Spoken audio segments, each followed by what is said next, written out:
શુભકામનાઓ। આજનો દિવસ જેના પ્રતિ આપણને મળ્યો છે એવા તમામ સ્વતંત્ર સેનાનીઓ જેમને ખૂબ જ બલિદાનો આપી આપણને આ સ્વતંત્ર ભારતમાં શ્વાસ લેવા માટે આપણને સ્વતંત્રતા આપી છે, એટલે આ સમયે આપણે એમનો ખૂબ ખૂબ આભાર માનીએ છીએ। આપણા 150 કરોડ લોકોનું જે પેટ ભરે છે એવા આપણા અન્નદાતાઓ ખેડૂતોનો આપણે આભાર માનીએ છીએ અને જે બોર્ડર ઉપર આપણી રક્ષા કરી રહ્યા છે જેના કારણે આપણે આ બધા સ્વતંત્ર રીતે દેશમાં હરીફરી શકીએ છીએ, વ્યવહાર વાણી વર્તન સ્વતંત્ર રીતે બોલી શકીએ છીએ। એટલા માટે આપણે દેશના સૈનિકોનો પણ ખૂબ ખૂબ આભાર માનીએ છીએ। મારી સાથે બધા બોલજો, જય જવાન, જય જવાન। गुरु ब्रह्मा गुरु विष्णु गुरु देवो महेश्वर गुरु साक्षात परब्रह्म तस्मै श्री गुरु ओए नमः। कारण के गुरु वगर આપણને જ્ઞાન મળતું નથી। આ ગુરુઓના કારણે આ બધા મોટા થઈ અને તમે અવનવા પોસ્ટ ઉપર જશો એટલે ગુરુનું સ્થાન ગુરુ આપણી માતા છે અને બીજા નંબરે આપણા ગુરુ કયા છે? આપણા શિક્ષકો એ આપણા ગુરુ છે। કારણ કે એ ગુરુ જે શીખવાડે એ સંસ્કારો આપણામાં આવે છે, એટલે આપણા જીવનમાં ઘડતરમાં શિક્ષકોનો ખૂબ જ મોટો મહત્વનો ફાળો રહેલો છે। એટલે ગુરુઓનું હંમેશા સન્માન કરવું અને એ જે કહે એ પ્રમાણે પાલન કરવું। બીજી વસ્તુ, આજે મતલબ કવિ હૃદય જીવડો છે, આજે ખીલે છે તો એક કવિતા કહું છું કે દેશની સ્વતંત્રતાને લગતી કે શું લખવા જતા મુજ કલમ રુદન કરતી હતી, લખવા જતા મુજ કલમ ફરફરતી હતી, શાહીમાંથી શોકની જ્વાળા નજર પડતી હતી, ઉર્ગીઓ થઈ આગ રૂપે મુજ કલમથી ઠરતી હતી। આ દેશને આતતાઈઓ લૂંટી ગયા, અંગ્રેજો આ દેશને લૂંટી ગયા, ખેતી કરી આ દેશની પડવારમાં ચૂંટી ગયા, પડતી ઉપર પડતી અરે આઈજની થાતી રહી, જાહો જલાલી દેશની આ પડવારમાં જાતી રહી, દ્રૌપદીના ચીર થઈને લક્ષ્મી લૂંટાતી રહી આ દેશની। પણ એવું ચડ્યું છે જ્ઞાન, એવું ચડ્યું કે ચેન કે હજુ આપણી આંખ ઉઘડતી નથી। જુઓ કેફીઓનો કેફનો કેવો ચડેલો રંગ છે, જુઓ કેફીઓનો કેફનો કેવો ચડેલો રંગ છે, તે પીવે છે મદિરા, પીવે છે મદિરા જાણે કે નિર્મળ ગંગા જળ છે। આજે આપણે પ્રતિજ્ઞા લઈએ અને વ્યસનનો ત્યાગ કરીએ। કહેવાય છે કે ગ્રીષ્મ ઋતુ આવતા પરિપક્વ પત્રો પવન જોરે વૃક્ષથી નીચે ખરી જાય છે, પણ દિવ્ય શક્તિ રેડતી વસંત ઋતુ આવતા ફરી એ જ વૃક્ષો નવપલ્લવ થાય છે। પણ નવાઈ છે એ વાતની બને, પણ નવાઈ છે એ વાતની બને કે દેશના 74 વર્ષના સ્વતંત્ર દિવસ પછી પણ હજુ મારા દેશમાં મને પાનખર જ દેખાય છે, પાનખર જ દેખાય છે।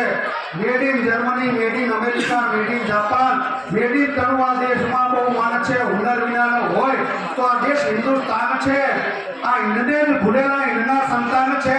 આજે આજના આળસુ શ્રીમંતો યદી થઈ પડ્યા છે યશમાં, જોતા નથી બધી સંપત્તિ વહી રહી છે બધી પ્રદેશમાં। આજે અમેરિકા, જાપાન, સ્વિટ્ઝરલેન્ડમાં જે કાકરાના બદલે કંચનકણા મેલ છે, એ સંપત્તિ સાથી મળી એ સમજવું મિત્રો બહુ સહેલ છે કે કારણ કે ત્યાં દરેક બચ્ચાને છે દેશરાજ અને અહીંયા છે જાણે હજુ બાપાનું રાજ।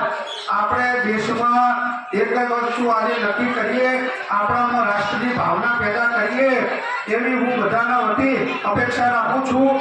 આપણા દેશમાં સ્વતંત્ર રીતે આ જ રીતની લોકશાહી વર્ષો અનંત વર્ષો સુધી ચાલ્યા કરે એવી પરમ કૃપાળુ પરમાત્માને હું પ્રાર્થના કરું છું।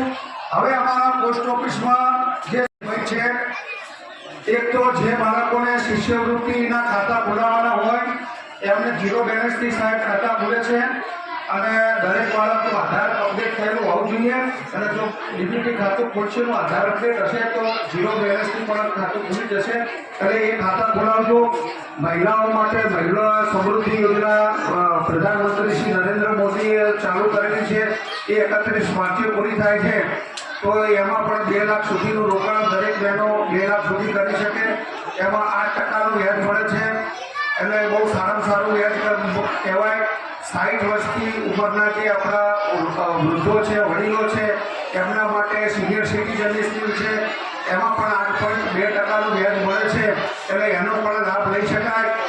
સેવિંગ્સ એકાઉન્ટ છે એમાં 4% વ્યાજ, બેંકોમાં 2.5% વ્યાજ છે, તો આપણે 4% વ્યાજ આપીએ છીએ, તો એનો પણ લાભ લઈ શકો છો. નાની દીકરીઓ છે એમના માટે પ્રધાનમંત્રીશ્રીએ સુકન્યા સમૃદ્ધિ યોજના 1 થી 10 વર્ષની બાળકી માટે સુકન્યા સમૃદ્ધિ યોજના છે, એમાં પણ 8.2% વ્યાજ છે. અને દીકરી 21મા વર્ષે થાય તો એ વખતે માતબર રકમ મળે તો એના લગ્નમાં અથવા એના ઉચ્ચ અભ્યાસ માટે એ રકમ આપણે ખર્ચી શકીએ. વાર્ષિક ઓછામાં ઓછા 1000 રૂપિયા અને 1.5 લાખ રૂપિયા સુધીનું વધુમાં વધારે રોકાણ થઈ શકે છે અને ઇન્કમ ટેક્સમાં પણ બાદ મળે છે.